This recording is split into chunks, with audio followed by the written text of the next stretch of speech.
On a dive computer, we're both used to using several different computers now. What is the critical things that you think you'd like to see on there? And does it change based on the different types of diving you're doing? Yeah, okay, good question. I mean the basic stuff, of course. The depth and the dive time is important. For me, though, I like the dive time to have the seconds and not just be whole minutes. I kind of think that's quite cool. If I'm making a dive that, I've got to stay within limits that are more important, knowing the maximum depth, having that always on the computer, I think is useful to me. Okay. Things like the time of day, the water temperature, they're nice to know, but they're not interesting, and they're not something that I would necessarily want to see on the front screen. Sure. I think that then if I'm making a recreational dive, or if I'm guiding recreational level divers, so knowing the no decompression limit, how many minutes I've got left before it's time to ascend, essentially. So, I would say that they were kind of the minimum things that you would need to know. And then I guess if you're going to venture outside of that no decompression zone, you're going to want to know more information. You're going to want to know things like how much decompression you need to perform. Sure. Is it only 1 minute, or is it 25 minutes? So they talk about something called time to surface, or TTS. I think that's a really useful number to see on the main screen, rather than having to tab across to go and get that.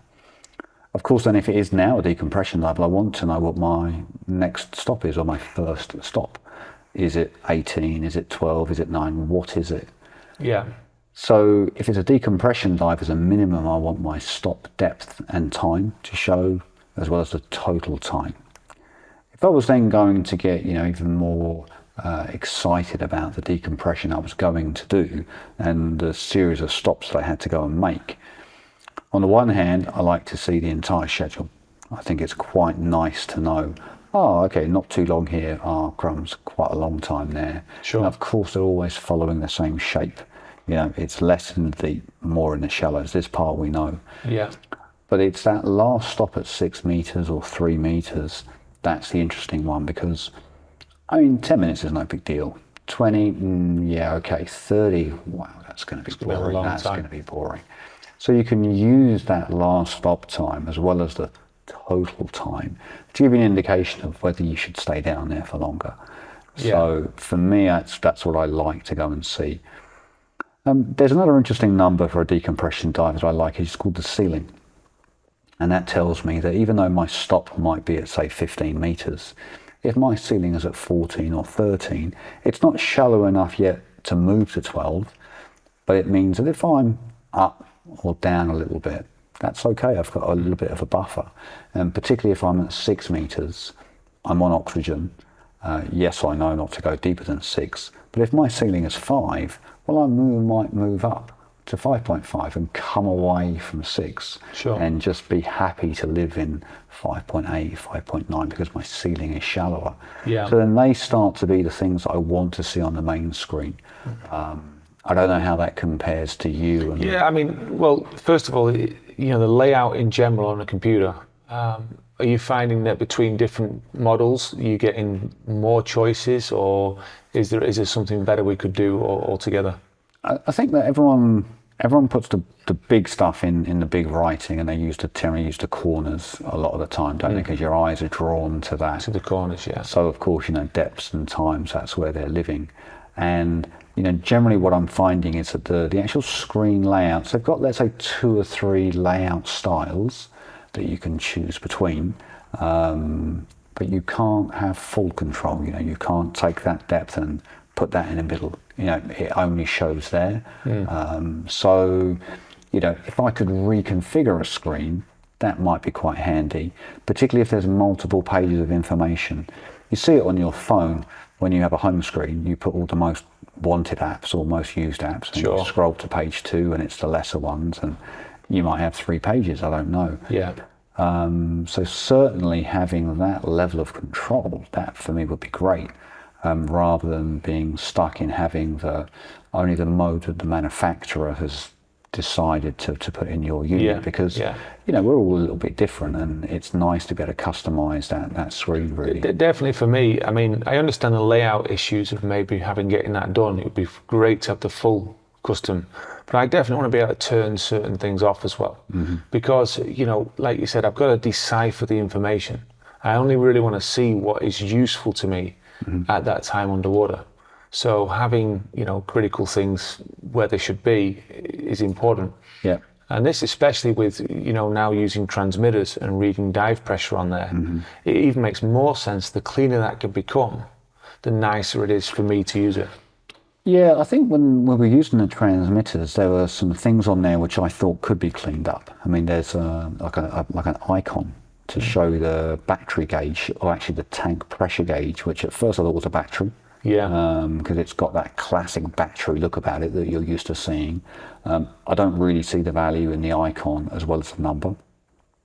And then I was having a discussion recently with people about when you label your cylinders, do you put, if the MOD is 50, do you write 50N, or do you write 50 FT for feet?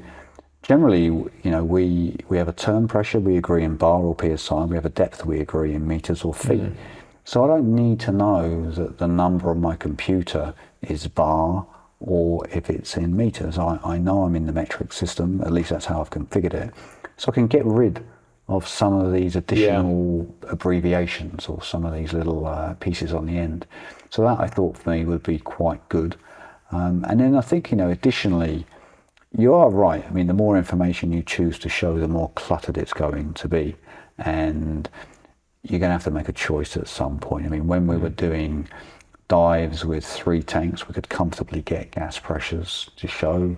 When it was 4 tanks, it was a little bit more work to do that. But when the real estate is a certain size, if we could customize it ourselves, I think that would be an advantage. Yeah. But of course, we might not be representative of 80% of the diving No, market. but it is important that the size of the items, be able to customize that a bit more, because obviously we know eyesight diminishes later on in life. Not everybody's going to have prescription masks and things like this, and maybe just to use glasses to read a book. They're going to need ultimately to use glasses to read a computer, unless you could maybe have that information a little bit bigger and visible to them. Well, I think the idea of coming back to the phone, if you've got whether it's an Android-based phone or iOS-based phone, you have the icon for the app, and you can resize your grid to be 4x4, 5x5, whatever. So that sort of idea exists for a user interface, and you can get that on fairly low-powered smartphones now that might only cost you 100, 200 euro. So when you're now paying 8, 9, 100 euro, you would think that it should at least be possible to do that. Well, yes, there'll be some redesigns, I'm sure, but I think that's got to be the way it has to go, and to enable the user to be able to move that stuff around. It'd be fantastic, actually. I mean, I know a lot of people, I'm pretty sure, will be interested in it, and it's maybe something we can make a post about, and just to see people's general level of interest in having a dive computer maybe that can do all those things. Allows it to be more customizable. Yeah, well, I think getting if we can get some photos of some different computers and you can see side by side how the layouts are, you'll probably find that you'll get a team of people that will steer towards one side and steer towards the other. But at the same time, you get used to what you're used to. If you see it every day, you get better at working with it. But when it's the first time you see it, that's what takes a while. When you get that first computer and you look at it and you're trying to figure out. Yeah, absolutely. So I think, definitely reducing some of that. But you're right. For some of the dives, you don't need a lot of information. But then for some of the dives, of course, you need to find a way of having much more. And so I think probably more customization at that higher end is probably a better thing, isn't it? Yeah, definitely. So just going into it a bit further, we made some posts out there on Facebook and another video addressing our initial tests with Shearwater and using their legacy transmitters. We've now moved into, since they made the V84 update, allows the side mount mode, some gas tracking, and their new Swift transmitters came out. What's your take on that? Have you got anything to say about using the transmitters? Well, for the transmitter piece, I mean, I think they're a nicer object. Right, that was the first thing. Actually, took the packaging open. It looked a little bit more slick, a little bit more high tech. Installing them, they feel quite nice in the hand, of course. I like that I could add and remove them without a tool. They're meant to be able to be added just with hand tightness. So I think that's quite a bonus to be able to do that. And I even actually took one apart to change the battery and took a look inside. I didn't realise at first you have to use a special tool. It's a tool that comes in the pack. And yes, the manual does say it, but didn't realise that on the day. But taking it apart, getting a look inside it, you can see that it's very well sealed with a double O-ring. And at the same time, there's not a lot of moving parts inside this thing. It's a fixed device. And yes, changing the battery was super quick, super easy. Now, I didn't change a battery on the legacy ones, but I understand it's a little bit more challenging to do. So as a physical unit, I thought that was actually great. One thing I did find with the Swift unit, but also with the legacy unit, was that I did have to play a little bit with the positioning on the first stage to get the right cylinder to sit nicely when I wasn't using an inflator hose. So when I was making some trimix diving with a standalone inflation bottle, the right tank isn't held quite the same way. And so I found there was a bit of a routing problem with where my loop bungee was. So I had to stand the SPG further away from the first stage to make the tank sit a little bit nicer for me. In terms of the technical performance, I actually didn't see a big difference. I didn't get any dropouts with the existing transmitters, or at least the ones that I did. I didn't get any more or any less, really. Yeah, the new ones. I was actually getting some problems though with the Swift transmitter. I noticed it fairly early on when the computer's on the left hand and I've configured S1 for the first side mount tank and S2, meaning the second, so that's on my right. Initially I was getting S2 losing communications. Sure. And it made sense to me because it's further away from the computer. So I think after a few days, I switched the two transmitters over and the lost comms followed the transmitter. It was now this side that was now dropping out. And at that point, the only thing I thought it could be was a battery change. So that's why we got into it and changed the battery. And that did improve it for a while. But then now the other transmitter now that's originally working, now it's over here. I'm occasionally getting dropouts here. Yeah, I mean, for me, obviously I just had two new Swift transmitters and I found on the first couple of days I was doing, this is about before I having a stage and before I was using a DPV, so just swimming around. I did actually get a couple of times the no comms and it was only ever on the right cylinder. And I again wear my computer on the left. So it could be a distance thing. I'm really not sure. The other diver who I give a computer to, again, new transmitters, he actually didn't get any issues really with no comms, or certainly less frequent than I did, maybe once, twice. Mine were only dropping out for probably, I think, 20 seconds or so, maybe 30 seconds. I got a yellow warning and then it seemed to clear itself up. And then if I filmed the computer for long enough, you could see that it just started registering information again, which was correct for the pressures that I had. So no real issues there. I thought though, when I get a stage cylinder, what I'll do is I need to add a new transmitter anyway because of the stage. But what I did is I put the one from the right cylinder onto the stage, so the one that was having these issues, and then I got a new one and had that on the right cylinder. And actually what I found out was that my left side didn't have any more no-com issues. So you'd expect that one that was having a problem on the right was still getting a problem. It wasn't. But I still did get a couple of occasions the right cylinder dropping out again. Similar sort of thing, no comms. Was it a big problem to me over the hours and hours of diving I did over 10 days while using a DPV as well? It was very, very rare it happened. When I did catch it with my eye, I'd made a short video, but by the time I'd videoed it and got a little bit, it righted itself. I think that they are short-term, short-lived problems. So that's just a temporary communications interruption, not quite sure, but you are right.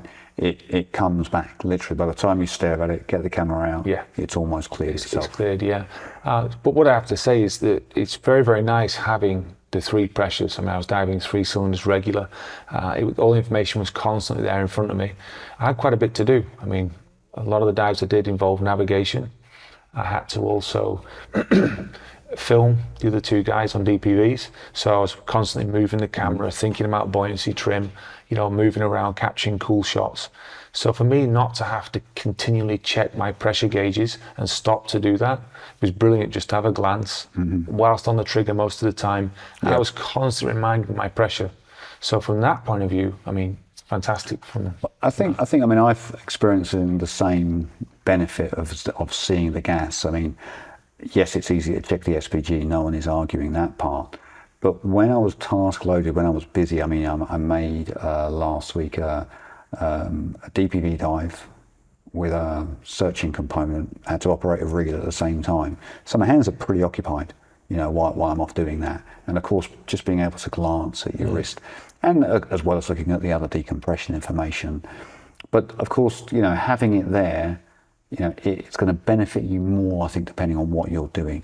Yeah. So, for me, when you've got more work, well, if the computer can start doing some of that work for you, that has to be a bonus. And so, if you're teaching and you want to focus mostly on that student, well, whatever you're doing, you're bringing the hand up, you see your gas, and you're just getting that comfort, if you like, that everything is where it needs to be. Exactly. And the pressure gauge for me is confirming what I'm already expecting to know. I know that I'm breathing from the right cylinder because I can make that check and feel. Plus, I've just started the dive knowing that, because that was part of my buddy check, right? Now, you expect that after 5, 10, 15 minutes, and you say you find yourself at 30 meters, 40 meters, you know from experience how much gas you will have used. So all you really do now is, you might even feel that you need to correct the trim of that cylinder. You just look down at the computer and it should confirm what you're already thinking anyway. Sure. So for those people that are thinking, oh, it's lazy, it's doing the things for you, and I don't really agree with that, really, because the information is there at a glance, which is always nice.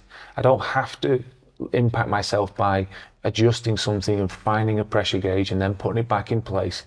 It's not a big concern to do that. It's just, here's the big question. Now I've been using them for so long, I'm not sure I want to give them back and go back to SPGs, and I don't know what you think on that. I think the same as you. Once you get used to that ease and convenience of it. But I don't think that's a peculiar thing just to these SPGs. I mean, we see that all the way through life, don't we?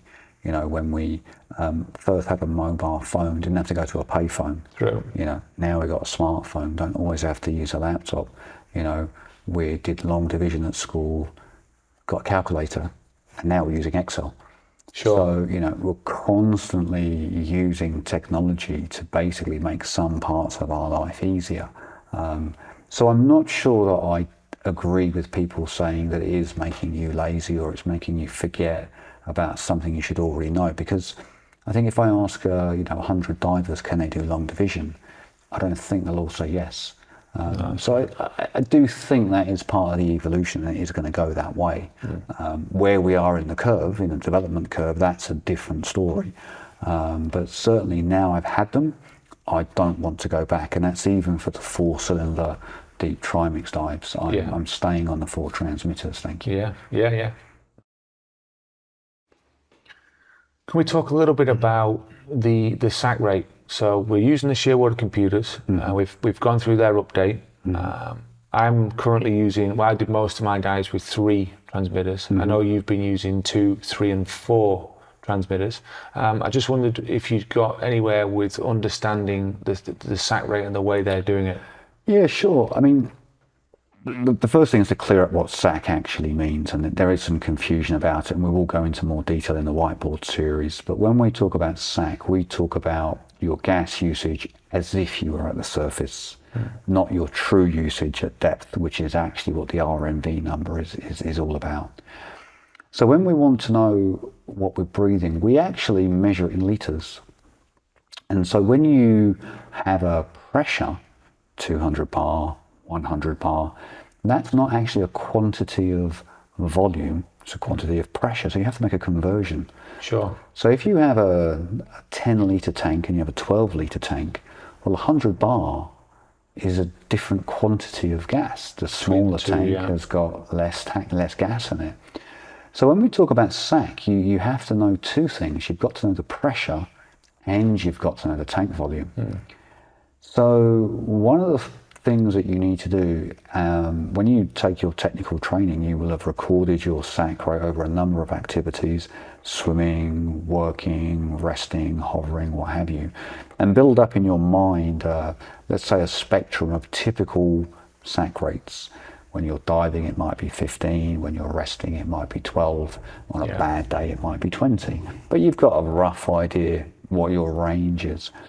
So what we like the idea of is if the computer could tell us what our SAC rate is, well, where we've planned a dive, assuming a SAC rate of, say, 20, but we're now breathing at a SAC rate of 18, well, that's great. We're now ahead of the plan. If I was breathing at 22, I would then be behind the plan. So that's what I was expecting to see on the Shearwater, a SAC with a number that I'm used to. But what I ended up seeing was numbers like 0.7, 1.0, 1.2. And I didn't really understand that until I understood that actually what they're showing by default with this update is it's the pressure reduction adjusted for the surface. So for example, if it says 1, and I'm diving a 12 litre tank, well, that's a SAC of 12 litres a minute. Okay. Yeah, if it says 2, well, that's 24. So it's still adjusted for the surface, but it's adjusted for pressure, not adjusted for volume, because there's nowhere in the Shearwater to say how big your tanks are. You need to have that feature programmable so that could happen. Yeah, it needs to be somewhere in the calculation. Now, when we spoke to Shearwater about it, they didn't say it was going to come right away, but they suggested it would be a feature that they could add to the desktop app or the companion app on a smartphone. Sure. So once you download the dive, you could then input your cylinder. And so there was a worry or a concern that if you put the wrong cylinder size in, particularly, let's say, if we're working imperial, we're working metric, you take 80 cubic feet and someone puts in 80 thinking it's 80 litres, and you haven't got that set correctly, we can get these wildly different numbers. Sure. So there is potentially a safety implication if you're relying on that data. So they've gone with the option in mind, haven't they, at the moment? So I can understand why they're doing that, and I think that, you know, we've had many conversations about the difference between the air integrated computers only replacing SPG, and in the air integrated computer leveraging the power of the computer to give us more than the SPG ever gave us. Yeah. What is my SAC rate? When do I turn around? When do I switch rigs? How soon before I've got to end this dive?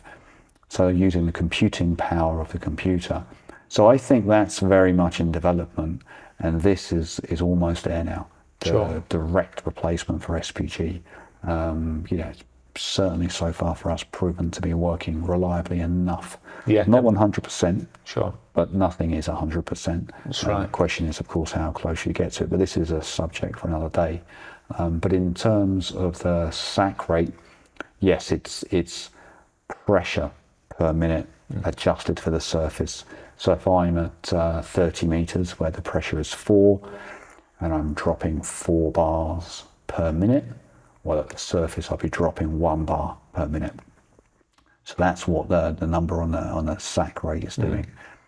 Of course, it gives you things like information about when to switch gas. And it gives you something called GTR, which is the gas time remaining, where it's attempting to make a calculation that, you know, at your present rate of breathing, if you were to stay at this depth, when you're going to run out. Of course, if you go deeper, well, then that gas time remaining will suddenly become smaller. Sure. And then if you go shallower. And I guess for using 2 transmitters, they've got that working pretty good. Yes. You know, if you apply all the other bits we talked about. But obviously with me using 3, every time I came back to it to check it, especially later on in the dive when I might be doing the decompression, it was just not giving me any information. Yeah, so what we think, and we haven't got a definitive answer, is that because the gas time remaining calculation so far seems to be linked to only 2 tanks, when you're breathing from the 3rd tank, well, the first 2, of course, you're not taking anything out of, so your sac rate or the pressure drop is 0, even though you're truly taking gas, but you're not taking it from anything that's being measured, Sure. at least from a sac point of view. The Yeah. pressure is being measured, of course, that's on the screen, but the sac calculation is now wrong.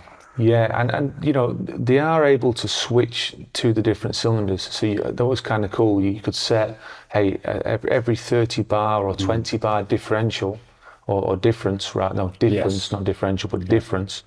You could have it prompt you to change, which is just simply lighting up the other cylinder to switch to. And I found that worked pretty effectively.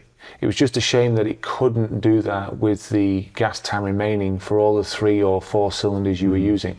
So I think for using 2 cylinders just for side mount dives, you're going to get a pretty reliable, and it worked well for that. But I think that they need to work on, you know, if you're using more than 2 cylinders. Yeah, I mean, we had a lot of different ideas about it, and of course, we're looking to see how much of that can get done. But you know, I believe that we're in the earlier stage of the development of the computing than we are in the transmission part. The transmission's been around a long time, Yeah. you know, and that's got a lot better recently. So that's almost like part 2 now, to then look at that and understand what else we can do with that gas work. So yeah, I think there's going to be more to come.